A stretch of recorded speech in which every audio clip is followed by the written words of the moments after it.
All right.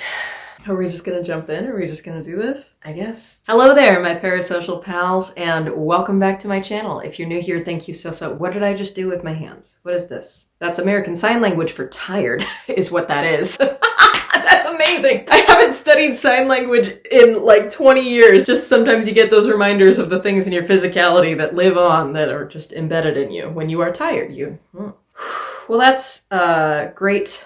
Take one.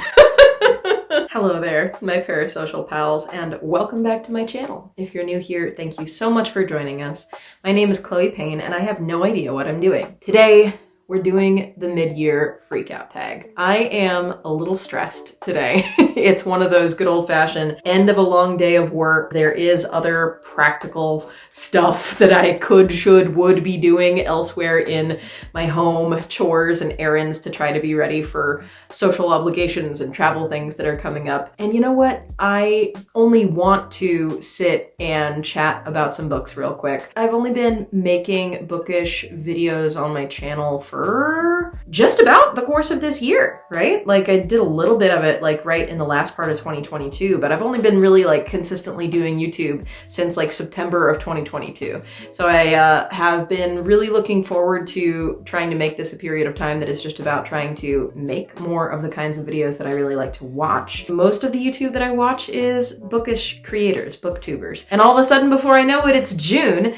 and I've never done a mid-year freakout tag before. So I thought that it would be really fun. Yes, I could be a more responsible adult right now and spend this half hour on other tasks, other obligations that I have to get to at some point. But I would be bummed if future me had to look back and say, oh man, I didn't take the opportunity to do the mid-year freakout tag that first June that I was working on my YouTube channel. So I say, let's go for it. This is going to be some rapid fire energy. I'm really trying to hold myself to a goal of like shorter filming sessions. And what that also then means is shorter editing sessions for future Chloe. So the objective with this session that we're having right now is I have some notes on my phone that we are just going to read through to try to have some rapid fire energy of just like, you know, we're busting out some quick superlatives. I've seen a couple different, only very slightly different versions of the actual questions in the tag in some different people's videos. The version that I see most regularly is the version in Allison Page's mid-year freakout tag video. Was the first time that I saw this tag a while back. And then just another one more recently that I saw and had, I think, just a couple of additional questions was Sandy's video. And so I'll include both of those listed below. I'll also just include a list below of all of these questions in case you want to jump on the tag as well. To start off kind of out of order, what is the genre that you've been loving the most, reading the most? The funny thing about that, I typically read nothing but queer romance. That's very much my safe space, my happy space. At any given time, I am reading at least one queer romance in addition to maybe whatever other serious thing or nonfiction thing or thing that is maybe more for a book club or something like that. That's always been my reading habit for the last several years, is that it's mostly just queer romance. And I love that. But then part of what my goal was booktube stuff, part of the reason I wanted to do that was so that I could challenge myself in my reading a little bit. And instead of only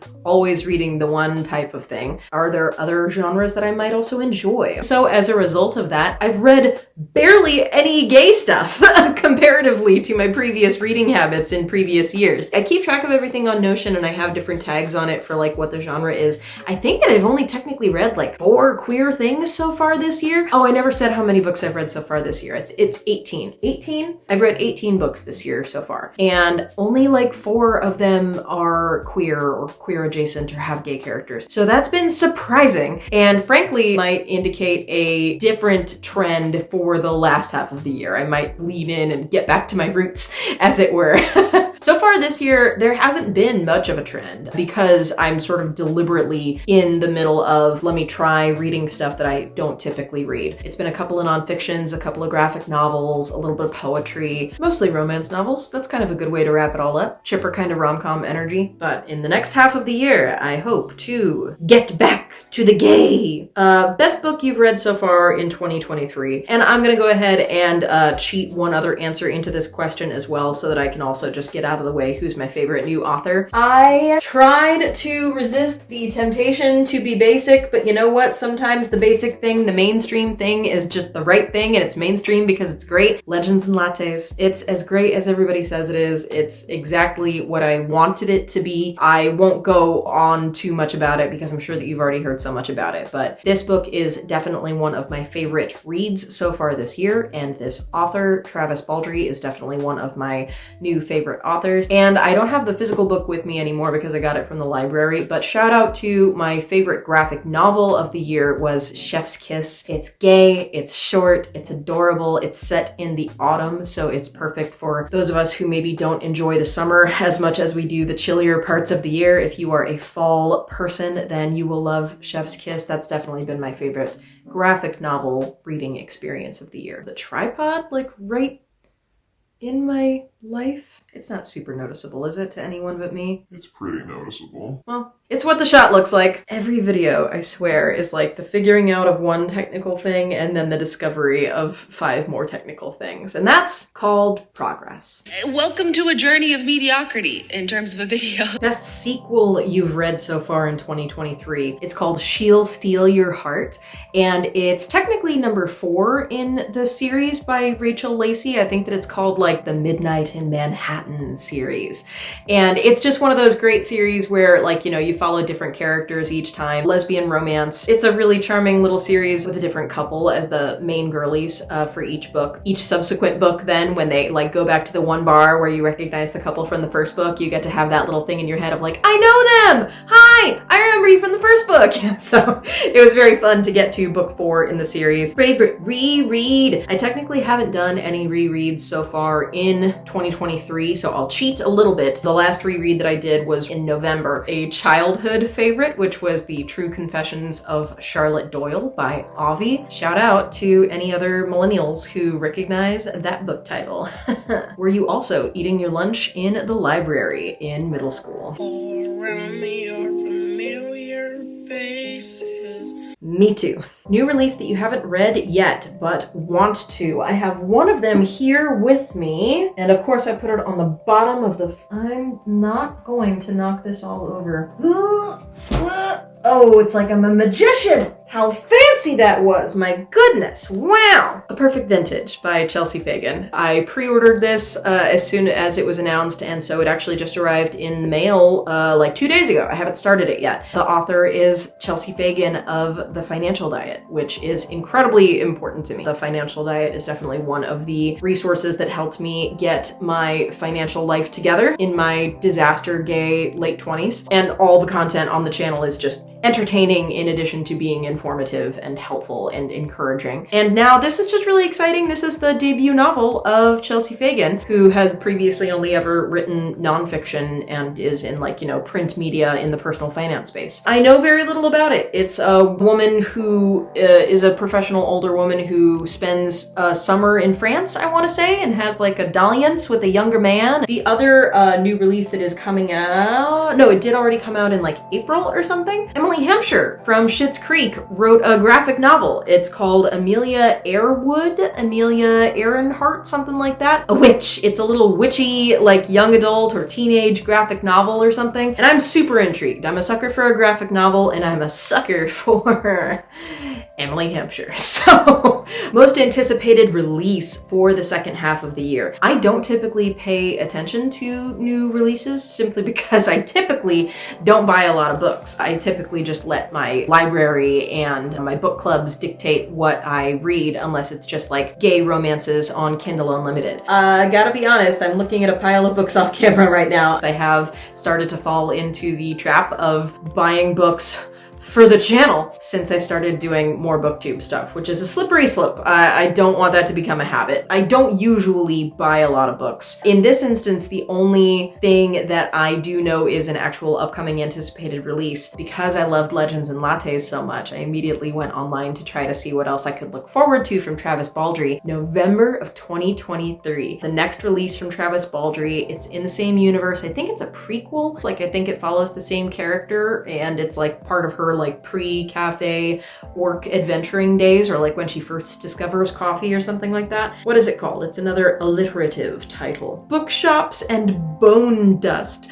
I can't wait. I can't wait. Take me there now, pretty please. Oh, and it's gonna be in November, so it'll be autumn vibes. Oh my gosh, I can't wait. I can't wait. Biggest disappointment. Touch is Really Strange. Man, it's like 3 graphic novels in this series that I read, and the first 2 were really satisfying and good. And then Touch is Really Strange is the last one that I read. It stinks. Biggest surprise, reading Sweetgrass. It was just such a pleasant surprise because that was one of the first nonfictions that I'd picked up in a long time. I specifically wanted to try to push myself to read more nonfiction. That's always been really difficult for me. It feels like homework so often. It was just so unexpected how readable that book was, how accessible it was, and how it really pulled me in and transported me and got me thinking about bigger things and made me feel encouraged and supported and hopeful and upset, like angry, like mobilized and like eager to do something. It was a revelatory experience. That was a very surprising time. Newest fictional crush. Oh my gosh. Oh my gosh. Chloe, look at what time it is right now. Don't let yourself talk about this for any more than like 2 minutes, because I could talk about this for ages. The name of the book is When You Least Expect It, and it's not the kind of book that I would typically read. It is a lesbian romance, which is very much up my alley, but queer woman pining for her straight friend. That's a vibe that I typically don't gravitate towards. But I got the impression just from reading the blurb that they might like handle the trajectory of that story in a good way, so I gave it a chance. The other thing that surprised me about it was that it is single POV. I'm very used to that, you know, silly fanfic kind of trend where it's dual POV and one chapter is named Hannah and one chapter is named Caroline, and you bounce back and forth between their perspectives. This one was all from the one point of view of Caroline, our main girly. She's like a really badass professional. She's a divorce lawyer, and I got the impression from the way that we were seeing her career through her eyes that she basically spends half of her time like consoling the divorcees, the, you know, women who are leaving their husbands, and she spends the other half of her time screaming at the shitty ex-husbands. Like, the down with shitty ex-husbands energy of her professional persona was very, very appealing. The way that she developed the feelings for the straight friend was very like, she recognized that it was a red flag. She recognized that she was going in danger territory, but she couldn't really help herself, and she didn't pull away, and she didn't pull away. Disaster gay vibes, you know? It had that relatability of like disaster gay. They became such good friends,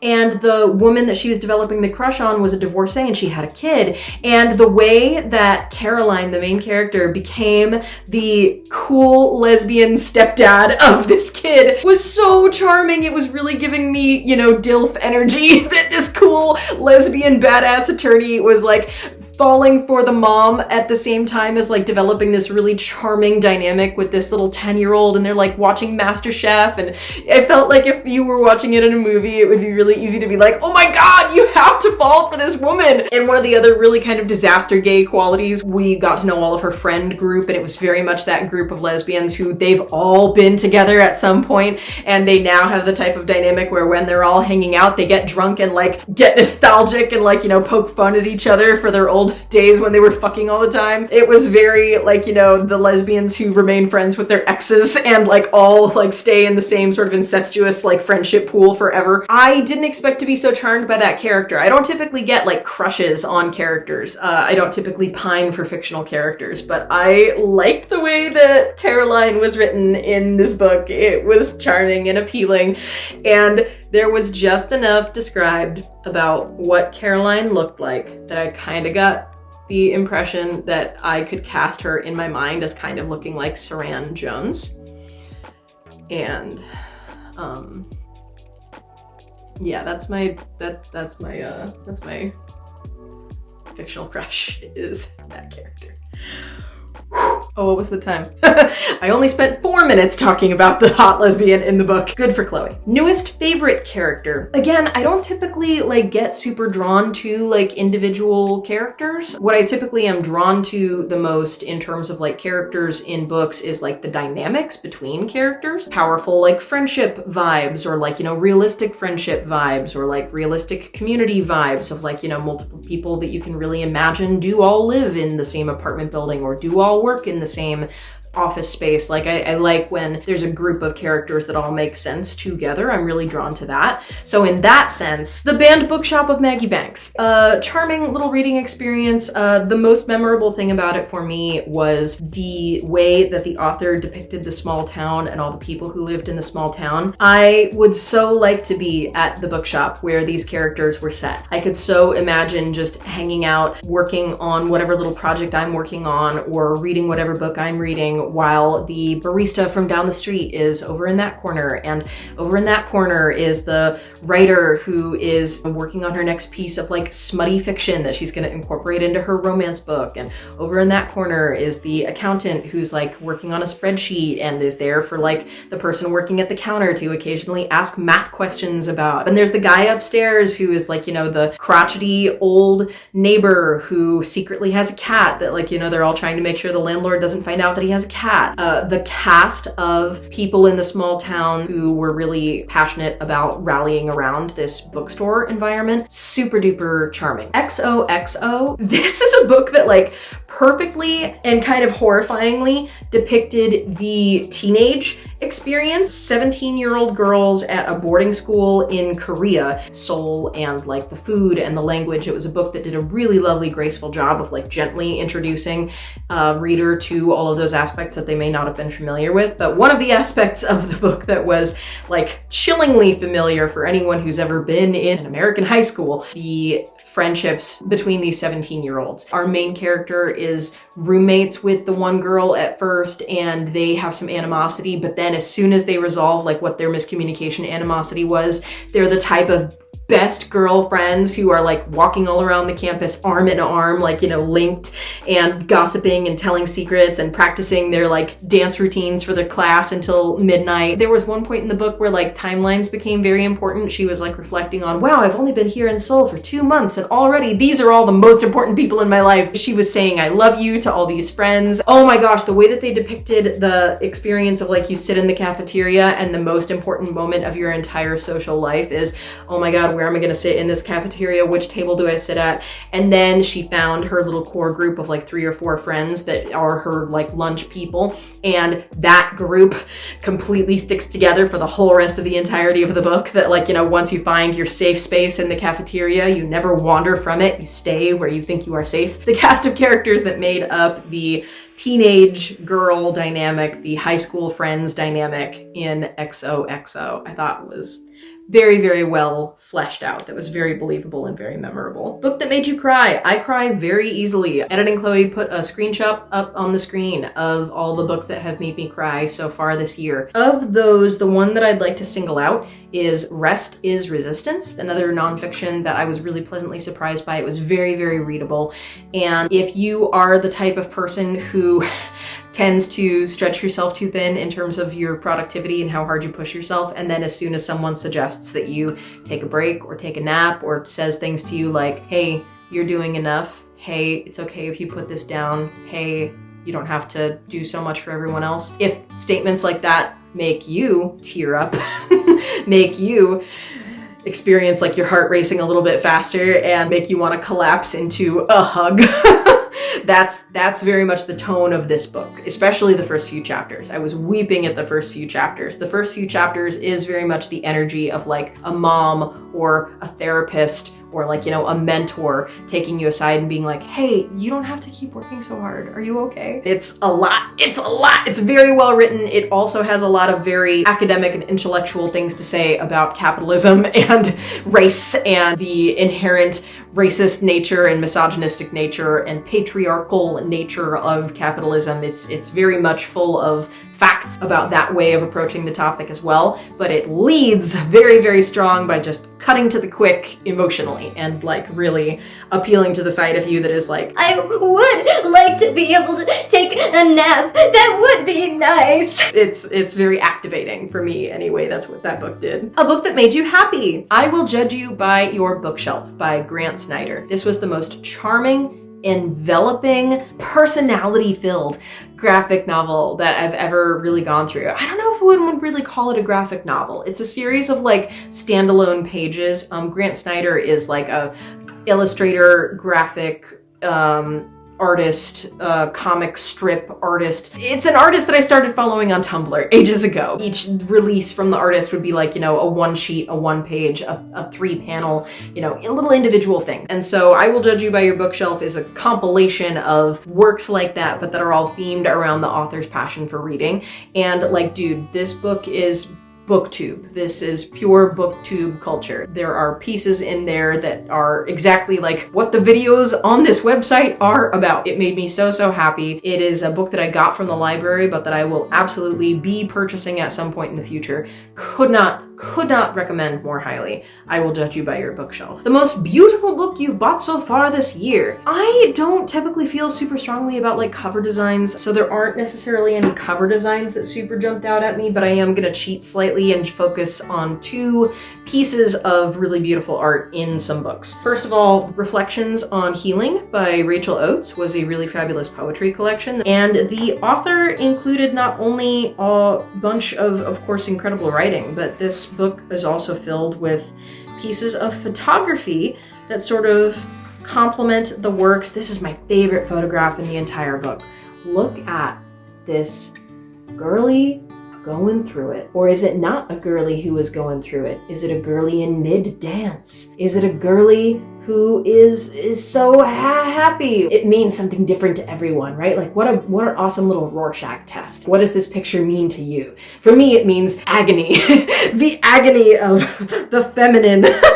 Oh, and similarly, yeah, like just the author really went all in on like what some of these photos evoke. And there's also, I personally am not super in love with this book design, but the author did also illustrate the book cover. It's meant to be a play on like a heart sort of octopus, like it's an octopus, but it's also sort of like about a heart. And I kind of would have loved to have been able to like see the entire thing in one just on the cover, as opposed to it kind of wraps all the way around, which is a choice. Like it's a unique choice, and I certainly respect it being a deliberate choice. It's not the choice that I would have made. It's not my book.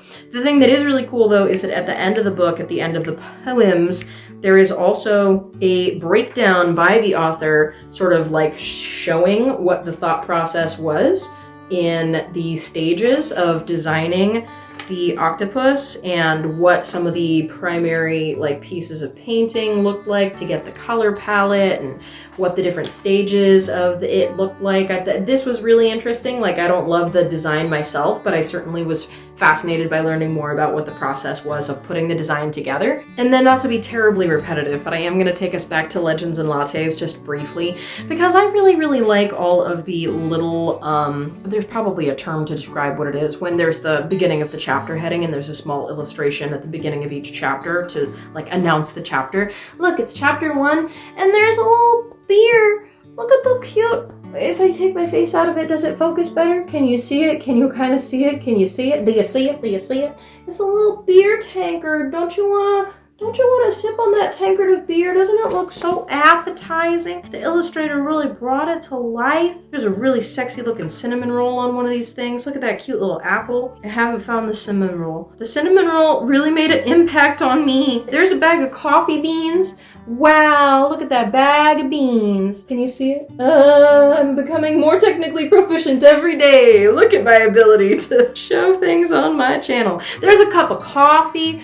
Wow, isn't that nice? It's just like simple little black and white illustrations, and it really set the tone. So much, of course, of the magic of this book is that it is a very calm, contemplative, meditative, pulls you in and makes you feel as though you are sitting in a cafe and you can smell all the aromas and you can hear the clanking of cups, and it's immersive.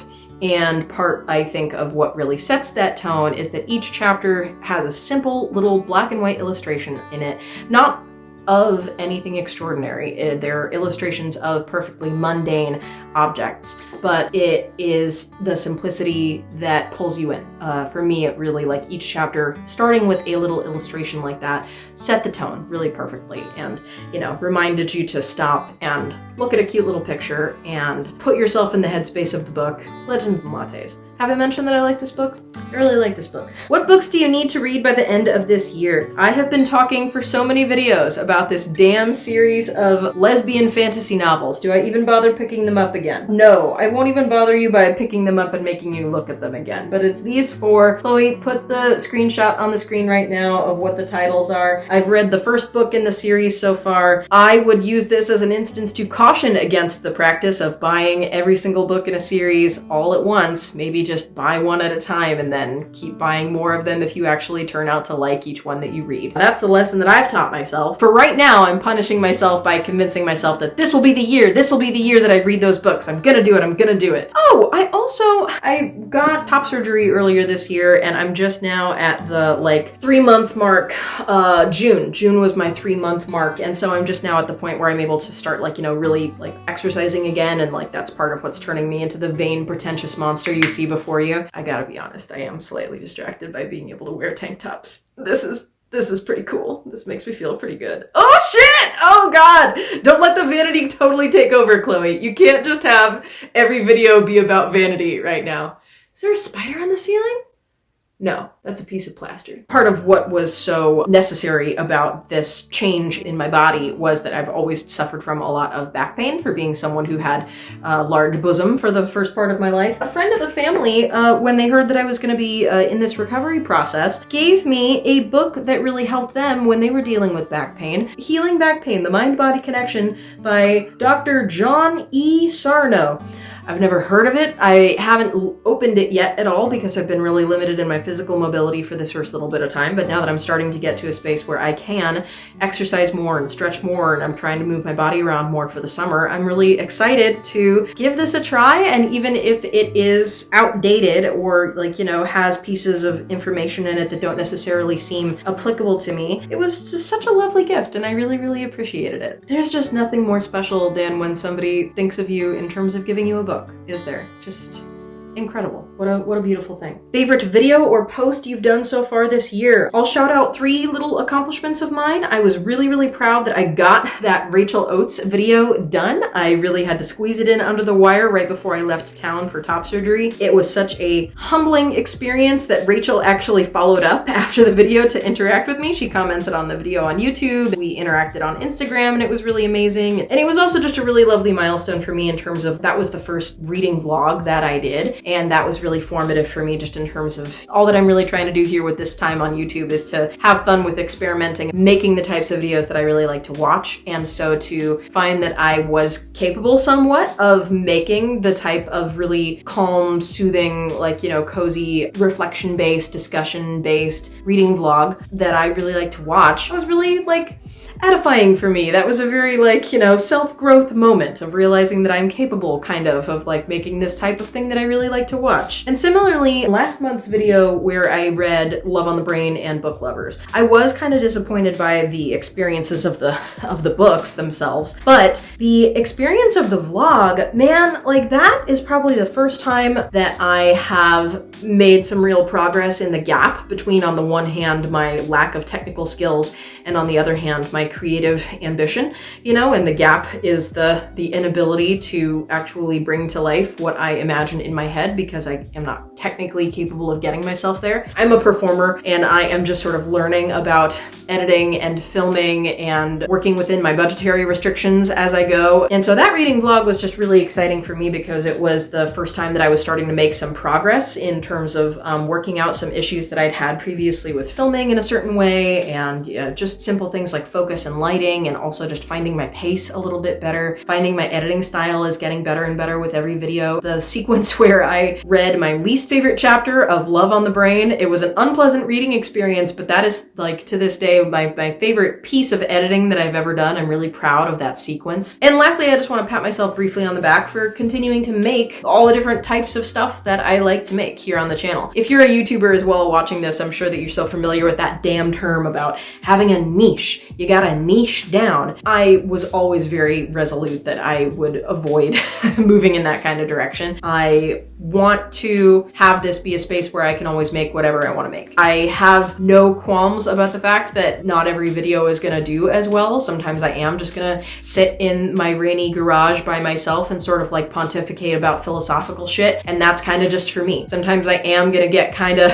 cringy and emotional and post like an acoustic song, and that's kind of just for me and for, like, you know, working out my own thoughts. Sometimes I'm getting to discover that the types of videos that I like to watch have a huger audience than I ever would have imagined. I've been having a really cool time embracing my inner fandom nerd and making like Try Guys compilations and Trixie Mattel compilations, and those things are like developing a fun little audience, and it's really nice to feel like I'm starting to find my nerdy corner of the internet. I mostly feel compelled to keep making book stuff. Book stuff, I think, is the perfect getting to be yourself on camera and incorporate a lot of what your worldview is and lifestyle is and day-to-day happenings are with the sort of like framing of books and the books that you're reading and the books that you want to read and the books that you want to talk to other people about. I am really excited by this community. I think that this is a really cool place to be. So I anticipate that I'll probably continue to feel most drawn towards making videos like this, booktube type videos, but I also have a lot of other ideas, and the experiences that I've had so far this year with continuing to post just videos about lots of different types of stuff has made me really proud that I've been able to keep on doing it, but has also made me really optimistic and really excited about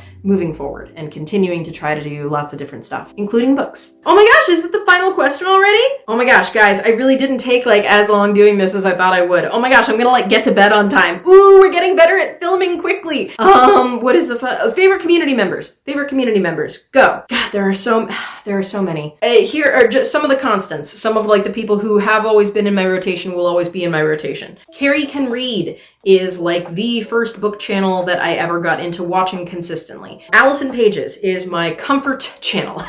I discovered Michaela Reads because she did a video about Allison Pages, and now Michaela is also a comfort channel for me, and it's been really awesome to like sort of become like mutuals with Michaela, that like sometimes we comment on each other's videos and I get to be like, oh my gosh, look, we're all like a little Allison Stan community. Look at us go. Ooh, Shaughnessy Schroeder is not only a really awesome channel in her own right. I haven't watched it yet, but she recently posted a Little Life reading vlog, which if you're watching a booktube video, you're probably also a huge fan of reading vlogs about A Little Life. I don't know if I'm ever going to be able to bring myself to read A Little Life personally. Maybe one day, who knows? And in the meantime, I will watch any person do a vlog about that book. I love to cry. I love to watch other people cry. Typically, watching other people cry makes me cry. And typically, that book makes people cry. So it's just a self-fulfilling prophecy that works very well for me. If you, like me, also enjoy just consuming as many Little Life reading vlogs as you can, now you have one more option to go check out. I also highly recommend, she has done multiple videos that are all just about recommending Black YouTubers. And she's super vocal about pointing out the fact that YouTube does not feature creators of color the way that they feature white creators. It really just means that there are so many Black creators whose content is great but is severely underwatched because it's really hard for the audience to find those people because they're not promoted and supported by YouTube. Shaughnessy has done 3, I think that just recently she uploaded the 3rd volume of her series that is specifically about recommending Black booktubers. So those are great videos to just be able to watch and just go through and smash every single subscribe button and you'll have like 30 new people to watch. It's a really wonderful resource. In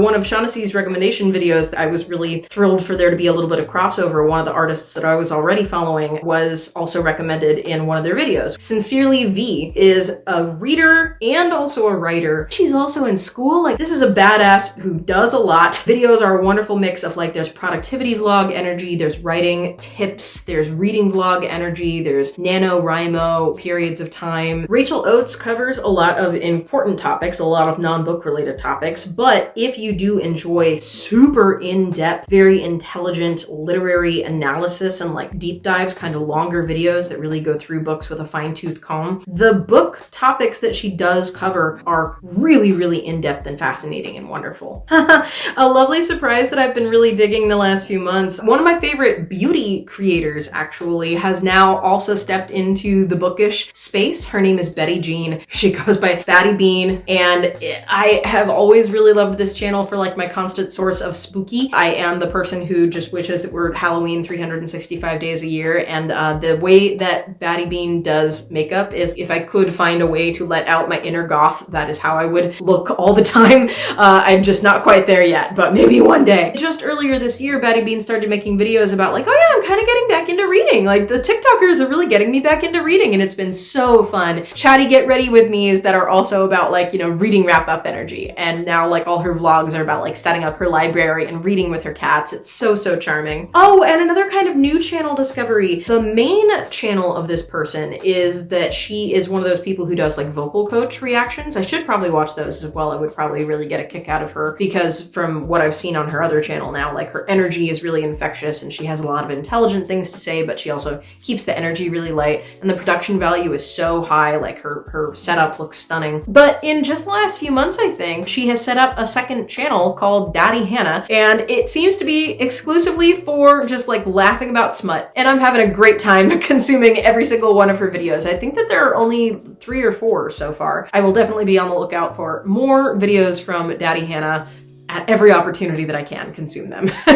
Oh my god, that's it. That's the bottom of the list. That's all the words. There's no more words. Guys, we did it. I'm so thrilled that this didn't take too terribly long. It really is a goal of mine to have the creation of videos be more organically fit into the flow of my day-to-day busy life, such that I can have something like, you know, laid out and planned ahead of time with some notes, and then just be able to sit and record for like a reasonable amount of time instead of rambling for 2 hours. Okay, so it's time to end the video. I'm really, really glad that we did this. Moral of the story, I didn't read as many gay books as I thought I would for the first part of this year. And that's gonna change in the next 6 months, I tell you what. Chloe, what are your reading goals for the second half of 2023? Lesbians. Have you done this tag anywhere as well on your socials, or if you're a YouTuber and you would like to mention it in the comments down below? I would love to, you know, follow your mid-year freakout tag journey and support you. Is there any book that I've mentioned today that you have already read, that you have any thoughts about, that you'd like to discuss in the comments below? Is there anything that I mentioned in terms of one of the books today that you are now interested in reading, that you're gonna go and check out and pick up? I love to discuss things in the comments below. Thank you so much for jumping in and having conversations with me if you would like to. I upload new videos every single week, so I hope that you will subscribe. When we hit 1,000 subscribers, I will do something super cringy in the form of a video to thank you. I think that's it for today, guys. Thank you so, so much for watching. And until next time, take care of yourselves and take care of each other. Now it is time for the end card. What's something cute we can do for the end card? You want to see some stickers? I recently got some new stickers that I put on my water bottle because I'm really lucky and I got a lot of cute stickers for my birthday. The whole theme of this mid-year freakout tag, it could basically be titled by the Thomas Sanders sticker that I got recently that is on its way to me in the mail. It's just a sticker that says, could be gayer, could be gayer. Think about it. Before you do anything in this life, ask yourself, could it be gayer though? The answer is not always yes. Sometimes you're full out, but in this instance, could be gayer.